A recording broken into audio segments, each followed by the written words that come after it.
ನಮಸ್ತೆ ಸ್ನೇಹಿತರೆ, welcome to Nexus Kannada YouTube channel. ನೀವೇನಾದರೂ ನಮ್ಮ ಚಾನಲ್ನ ಸಬ್ಸ್ಕ್ರೈಬ್ ಮಾಡಿಲ್ಲ ಅಂದರೆ ಈ ಕೂಡಲೇ ಸಬ್ಸ್ಕ್ರೈಬ್ ಮಾಡಿ ಮತ್ತೆ ಬೆಲ್ ಐಕನ್ನ ಒತ್ತಿ ಅಂತ ಹೇಳ್ತಾ ಇವತ್ತಿನ first update, Big Boss season 10 contestant Michael ಅವ್ರ ಬಗ್ಗೆ. ಮೈಕಲ್ ಅಜಯ್ ಅವರು ತಮ್ಮ ಇನ್ಸ್ಟಾಗ್ರಾಮ್ ಪ್ರೊಫೈಲ್ ಅಲ್ಲಿ ಒಂದು ವಿಡಿಯೋನ ಅಪ್ಲೋಡ್ ಮಾಡಿದ್ರು. ನನಗೆ ಕನ್ನಡ ಮರ್ತೋಗಿದೆ, ಕನ್ನಡ ಮಾತಾಡಕ್ ಹೋದಾಗೆಲ್ಲ ನನಗೆ ಚೈನೀಸ್ ಬರುತ್ತೆ ಅಂತ ಒಂದು ಸರ್ಕಾಸ್ಟಿಕ್ ವಿಡಿಯೋ ಅಪ್ಲೋಡ್ ಮಾಡಿದ್ರು. ಇದ್ರ ಬಗ್ಗೆ ನಾನು ಈ ಒಂದು ವಿಡಿಯೋದಲ್ಲಿ ಎಕ್ಸ್ಪ್ಲೇನ್ ಮಾಡಿದ್ದೀನಿ, ನೀವು ಹೋಗಿ ಚೆಕ್ ಮಾಡಬಹುದು. ಮೈಕಲ್ ಅಜಯ್ ಅವರ ಈ ಒಂದು ವಿಡಿಯೋದಲ್ಲಿ ಒಬ್ರು ಫಾಲೋವರ್ ಕಮೆಂಟ್ ಮಾಡಿದ್ರು.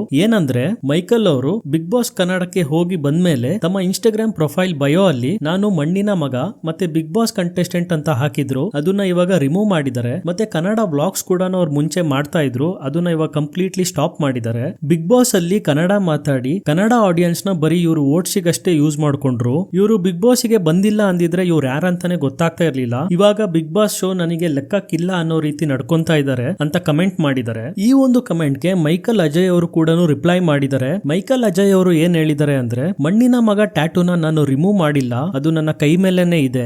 ನಾನು ಬಿಗ್ ಬಾಸ್ ಕಂಟೆಸ್ಟೆಂಟ್, ನಾನು ಮಣ್ಣಿನ ಮಗ ಅಂತ ಇನ್ಸ್ಟಾಗ್ರಾಮ್ ಬಯೋದಲ್ಲಿ ಹಾಕೋದು ನನ್ನ ಇಷ್ಟ. ನನ್ಗೆ ಇಷ್ಟ ಪಡೋರು ಫಾಲೋ ಮಾಡ್ತಾರೆ, ಇಷ್ಟ ಪಡದೆ ಇರೋರು ಫಾಲೋ ಮಾಡಲ್ಲ. ಏನಕ್ಕೆ ನೀನ್ ಈ ರೀತಿ ಫಾಲ್ಸ್ ರೂಮರ್ಸ್ ಮತ್ತೆ ಹೇಟ್ ನ ಸ್ಪ್ರೆಡ್ ಮಾಡ್ತಾ ಇದ್ಯಾ ಅಂತ ಹೇಳಿದ್ದಾರೆ. ನಾನು ವಿಡಿಯೋ ಪ್ಲೇ ಮಾಡ್ತೀನಿ, ನೋಡ್ಕೊಂಡ್ ಬನ್ನಿ. ಚೆನ್ನಾಗಿ ಕೇಳಿಸ್ಕೊಳ್ಳಿ. ನನ್ನ ಕೈಯಲ್ಲಿ ಮಣ್ಣಿನ ಮಗ ಅಂತ ಟ್ಯಾಟೂ ಇರುವಾಗ ನಾ ಬಯೋ ಅಲ್ಲಿ ಯಾಕೆ ಬ್ರೋ ಬರೀಬೇಕು? ಅದು ನನ್ನ ಇಷ್ಟ. ತುಂಬಾ ಹೆಮ್ಮೆಯಿಂದ ಮಾಡಿದ ಟ್ಯಾಟೂ ಇದು, ಇದನ್ನ ಯಾಕೆ ನಾ ರಿಮೂವ್ ಮಾಡ್ತೀನಿ? ಅದು ಬಿಟ್ಟು ಬಿಗ್ ಬಾಸ್ ಶೋ ನಾ ಮಾಡಿದ್ದೀನಿ, ಅದಕ್ಕೋಸ್ಕರ ಬಿಗ್ ಬಾಸ್ ಮಾಡಿದ್ದೀನಿ ಅಂತ ಬಯೋ ಅಲ್ಲಿ ಬರೆದು ಪದೇ ಪದೇ ಹೇಳಿ ಏನು ಯೂಸ್ ಇದೆ? ಸೋಷಿಯಲ್ ಮೀಡಿಯಾ ಅಲ್ಲಿ ನನ್ನ ಪ್ರೊಫೈಲ್ ನೋಡಿ ಇಷ್ಟ ಇರೋ ಅವರು ಫಾಲೋ ಮಾಡ್ತಾರೆ, ಇಷ್ಟ ಇಲ್ಲದೆ ಇರೋ ಅವರು ಫಾಲೋ ಮಾಡಲ್ಲ. It's absolutely fine. ನಿನಗೆ ನನ್ನ ಕಂಡ್ರೆ ಇಷ್ಟ ಇಲ್ಲ ಅಂದ್ರೆ just don't look at my profile bro.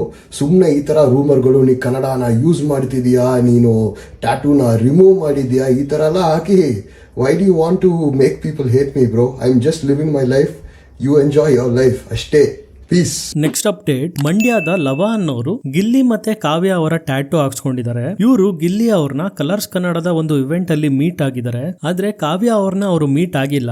ಕಾವ್ಯ ಅವ್ರನ್ನ ಮೀಟ್ ಮಾಡಿಸಿ ಅಂತ ತುಂಬಾ ಜನ ಹತ್ರ ಕೇಳ್ಕೊಂಡಿದ್ದಾರೆ. ಸೊ ಇದ್ರ ಬಗ್ಗೆ RMC ಮಧು ಅವರು ಒಂದು ವಿಡಿಯೋನ ಅಪ್ಲೋಡ್ ಮಾಡಿದ್ದಾರೆ. ನಾನು ವಿಡಿಯೋ ಪ್ಲೇ ಮಾಡ್ತೀನಿ, ನೋಡ್ಕೊಂಡ್ ಬನ್ನಿ. ನಮಸ್ಕಾರ ಸ್ನೇಹಿತರೆ, ಲವ ಅಂದ್ಬಿಟ್ಟು ಬಿಳಿದೇವ್ ಗ್ರಾಮದಿಂದ ಕಾವ್ಯ ಮತ್ತೆ ಗಿಲ್ಲಿದ ಇಬ್ಬರದು ಡಬಲ್ ಟ್ಯಾಟೂ ಹಾಕ್ಸಿದ್ದಾರೆ. ಇವರು ನಾನು ನೋಡಿಕೊಂಡು ರಾಮನಗರ ಬಂದು ಹೇಳ್ಬಿಡಿ ಸುಂದರ.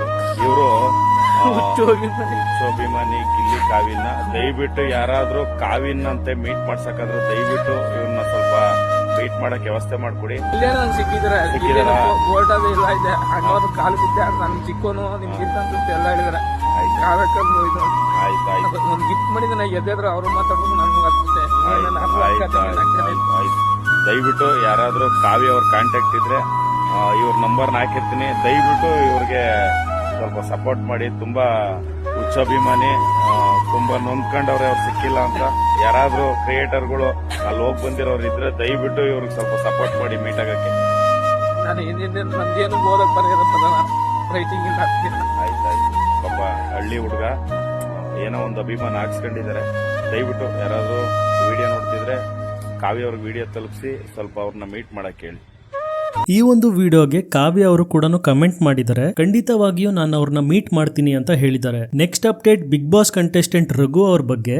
ರಘು ಅವ್ರಿಗೆ ಬಿಗ್ ಬಾಸ್ ಮನೆಯಿಂದ ಆಚೆ ಬಂದ್ಮೇಲೆ ದಿಮಾಕು ಜಾಸ್ತಿ ಆಗಿದ್ಯಾ? ಯಾಕಂದ್ರೆ ರೀಸೆಂಟ್ಲಿ ರಘು ಅವರು ರಕ್ಕಸಪುರದೋಳ್ ಸಿನಿಮಾ ನೋಡಕ್ಕೆ ಹೋಗಿರ್ತಾರೆ. ಅಲ್ಲಿ ಪಾರ್ಕಿಂಗ್ ಏರಿಯಾದಲ್ಲಿ ಒಬ್ರು ಹೇಗಿದ್ದೀರಾ ಅಂತ ಪ್ರಶ್ನೆ ಮಾಡ್ತಾರೆ. ಅದಕ್ಕೆ ರಘು ಅವರು ಏನು ಕೂಡ ರೆಸ್ಪಾನ್ಸ್ ಮಾಡಲ್ಲ. ಮತ್ತೆ ಇನ್ನೊಬ್ರು ಸೆಕ್ಯೂರಿಟಿ ಗಾರ್ಡ್ ಬಂದು ಸೆಲ್ಫಿನ ಕೇಳ್ತಾರೆ. ಅವರನ್ನು ಕೂಡ ಇಗ್ನೋರ್ ಮಾಡಿ ರಘು ಅವರು ಸಿನಿಮಾ ನೋಡಕ್ಕೆ ಹೋಗ್ತಾರೆ. ಈ ಒಂದು ವಿಡಿಯೋ ಸೋಷಿಯಲ್ ಮೀಡಿಯಾದಲ್ಲಿ ಅಪ್ಲೋಡ್ ಮಾಡಿದ ತಕ್ಷಣ ತುಂಬಾನೇ ವೈರಲ್ ಆಗಿದೆ. ಮತ್ತೆ ಈ ಒಂದು ಪೋಸ್ಟ್ಗೆ ತುಂಬಾನೇ ನೆಗೆಟಿವ್ ಕಮೆಂಟ್ಸ್ ಗಳು ಬಂದಿದೆ. ಹಾಯ್ ಸರ್, ಹೇಗಿದ್ದೀರಾ?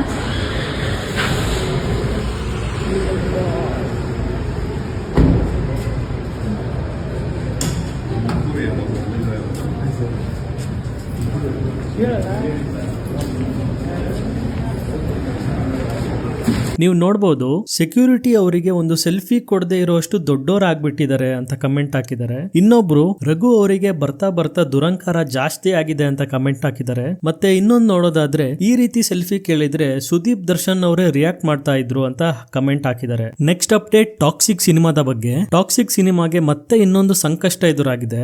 ನ್ಯಾಷನಲ್ ಕ್ರಿಶ್ಚಿಯನ್ ಫೆಡರೇಷನ್ ಅವರು ಟಾಕ್ಸಿಕ್ ಸಿನಿಮಾದ ಮೇಲೆ ಒಂದು ಕಂಪ್ಲೇಂಟ್ ನ ರಿಜಿಸ್ಟರ್ ಮಾಡಿದ್ದಾರೆ. ಏನಕ್ಕೆ ಈ ಒಂದು ಕಂಪ್ಲೇಂಟ್ ರಿಜಿಸ್ಟರ್ ಮಾಡಿದ್ದಾರೆ ಅಂದ್ರೆ, ನೀವು ಟಾಕ್ಸಿಕ್ ಸಿನಿಮಾದ ಟೀಸರ್ ನೋಡಿರಬಹುದು. ಅದರಲ್ಲಿ ಕ್ರೈಸ್ತ ಧರ್ಮದ ಸೈಂಟ್ ಮಿಕೆಲ್ ಅವರ ಸ್ಟ್ಯಾಚು ಮುಂದೆ ಅಶ್ಲೀಲ ದೃಶ್ಯಗಳನ್ನ ಶೂಟ್ ಮಾಡಿದ್ದಾರೆ ಅಂತ ಕಂಪ್ಲೇಂಟ್ ನ ಮಾಡಿದ್ದಾರೆ. ನೀವು ಟಾಕ್ಸಿಕ್ ಟೀಸರ್ ಅಲ್ಲಿ ನೋಡಿರಬಹುದು, ಕಾರ್ ಬಂದು ಸಮಾಧಿ ಪಕ್ಕ ಕ್ರಾಶ್ ಆದಾಗ ಒಂದು ಸೀನ್ ಬರುತ್ತಲ್ಲ, ಸೊ ಅದನ್ನ ಮೆನ್ಷನ್ ಮಾಡಿದ್ದಾರೆ. ರಾಷ್ಟ್ರೀಯ ಕ್ರಿಶ್ಚಿಯನ್ ಫೆಡರೇಷನ್ ಅವರು ಈ ಒಂದು ಸೀನ್ ನ ರಿಮೂವ್ ಮಾಡಬೇಕು ಅಂತ ಹೇಳಿದ್ದಾರೆ. ಮತ್ತೆ ಸೈಂಟ್ ಮಿಕೆಲ್ ಅವರ ಒಂದು ಇಮೇಜ್ ಕೂಡ ಟೀಸರ್ ಹಾಗೂ ಸಿನಿಮಾ ಇಂದ ರಿಮೂವ್ ಮಾಡಬೇಕು ಅಂತ ಹೇಳಿದ್ದಾರೆ. ಹಾಗೂ ಟಾಕ್ಸಿಕ್ ಸಿನಿಮಾದ ಟೀಮು ಒಂದು ಪಬ್ಲಿಕ್ ಅಪಾಲಜಿ ಕೊಡಬೇಕು ಅಂತಾನು ಕೇಳ್ಕೊಂಡಿದ್ದಾರೆ. Karnataka film chamber president Jaimala ಅವರು ಈ ಒಂದು ವಿಷಯದ ಬಗ್ಗೆ ಪ್ರೆಸ್ ಮೀಟ್ ಅಲ್ಲಿ ಏನ್ ಹೇಳಿದ್ದಾರೆ ಅಂದ್ರೆ, ನಾನು ನಿರ್ಮಾಪಕರ ಹತ್ರ ಮಾತಾಡಿದೀನಿ, ಯಾವುದೇ ರೀತಿ ಅಶ್ಲೀಲ ದೃಶ್ಯಗಳನ್ನ ಅವರು ಶೂಟ್ ಮಾಡಿಲ್ಲ ಅಂತ ಹೇಳಿದ್ದಾರೆ. ಮತ್ತೆ ಟಾಕ್ಸಿಕ್ ಸಿನಿಮಾನ ಇವಾಗ ಸೆನ್ಸರ್ ಬೋರ್ಡ್ ಗೆ ಸಬ್ಮಿಟ್ ಮಾಡಿದ್ದಾರೆ. ಸೊ ಸೆನ್ಸರ್ ಬೋರ್ಡ್ ಅವರು ಅದ್ರ ಮೇಲೆ ಇನ್ನೂ ವರ್ಕ್ ಮಾಡ್ತಾ ಇದ್ದಾರೆ. ನಮ್ಮ ಕನ್ನಡ ಸಿನಿಮಾ ಇಂಡಸ್ಟ್ರಿಯಲ್ಲಿ ಇಲ್ಲಿವರೆಗೂ ಯಾವುದೇ ರೀತಿ ಜಾತಿ ಅಥವಾ ಧರ್ಮದ ಸಂಘರ್ಷಗಳನ್ನ ನಾವು ತಂದಿಲ್ಲ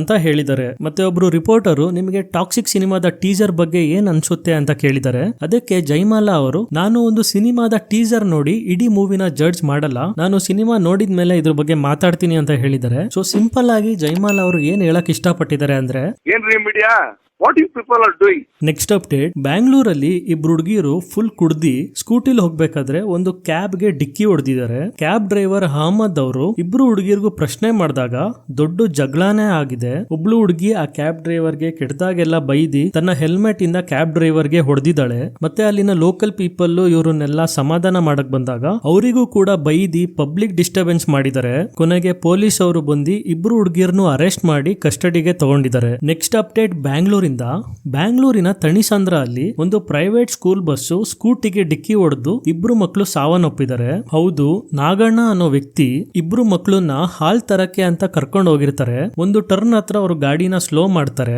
ಟರ್ನ್ ಅಲ್ಲಿ ಬಂದ ಒಂದು ಸ್ಕೂಲ್ ಬಸ್ಸು ಸ್ಕೂಟಿಗೆ ಡಿಕ್ಕಿ ಹೊಡೆದಿ ಇಬ್ರು ಮಕ್ಕಳು ಕೂಡ ಸ್ಪಾಟ್ ಅಲ್ಲೇ ಸಾವನ್ನಪ್ಪಿದ್ದಾರೆ. ಪೊಲೀಸ್ ಅವರು ಬಸ್ ಡ್ರೈವರ್ ನ ಅರೆಸ್ಟ್ ಮಾಡಿ ಕಸ್ಟಡಿಗೆ ತಗೊಂಡಿದ್ದಾರೆ. ನೆಕ್ಸ್ಟ್ ಅಪ್ಡೇಟ್, ಶಿವಮೊಗ್ಗ ಇಂದ ಒಬ್ರು ಕಪಲ್ಲು ಬ್ಯಾಂಗ್ಳೂರ್ಗೆ ಹೋಗ್ಬೇಕು ಅಂತ ಶಿವಮೊಗ್ಗ ರೈಲ್ವೆ ಸ್ಟೇಷನ್ ಅಲ್ಲಿ ಟ್ರೈನ್ ನ ಬೋರ್ಡ್ ಮಾಡ್ತಾರೆ. ಅವರು ಬೋಗಿಲಿ ಇರ್ಬೇಕಾದ್ರೆ ಒಬ್ಬ ಅನಾಮಿಕ ವ್ಯಕ್ತಿ ಎಂಟರ್ ಆಗ್ತಾನೆ. ಅವನು ಲಾಂಗ್ ನ ತೆಗೆದ್ಬಿಟ್ಟು ಇವ್ರಿಗೆ ಬೀಸಿದಾನೆ. ಇಮಿಡಿಯೇಟ್ಲಿ ಆ ಒಂದು ಕಪಲ್ ಅಲ್ಲಿಂದ ಎಸ್ಕೇಪ್ ಆಗಿದ್ದಾರೆ. ಹಾಗೂ ಬೇರೆಯವರಿಗೆಲ್ಲ ಲಾಂಗ್ ತೋರಿಸಿ ಅವ್ರ ಹತ್ರ ಇರೋ ವ್ಯಾಲ್ಯೂಯಬಲ್ ಮೆಟೀರಿಯಲ್ಸ್ ಎಲ್ಲ ಕಳ್ಳತನ ಮಾಡಿಯಾನೆ. ಸೊ ಇದ್ರ ಬಗ್ಗೆ ಶ್ರೀಕಾಂತ್ ಅನ್ನೋರು ಒಂದು ವಿಡಿಯೋನ ಅಪ್ಲೋಡ್ ಮಾಡಿದ್ದಾರೆ. ನಾನು ವಿಡಿಯೋ ಪ್ಲೇ ಮಾಡ್ತೀನಿ, ನೋಡ್ಕೊಂಡ್ ಬನ್ನಿ. ಹಾಯ್, ತುಂಬ ಸೀರಿಯಸ್ ಆಗಿರೋ ವಿಷಯ. ಎಸ್ಪೆಷಲಿ ಶಿವಮೊಗ್ಗದಿಂದ ಬೆಂಗಳೂರಿಗೆ ರಾತ್ರಿ 11:55ಕ್ಕೆ ಯಾರಾದರೂ ಟ್ರಾವೆಲ್ ಮಾಡ್ತಿದ್ರೆ ನಿಮಗೆ ನಿನ್ನೆ ಒಂದು ಅಹಿತಕರ ಘಟನೆ ನಡೆದಿದೆ ನನ್ನ ಫ್ರೆಂಡ್ ಜೊತೆ.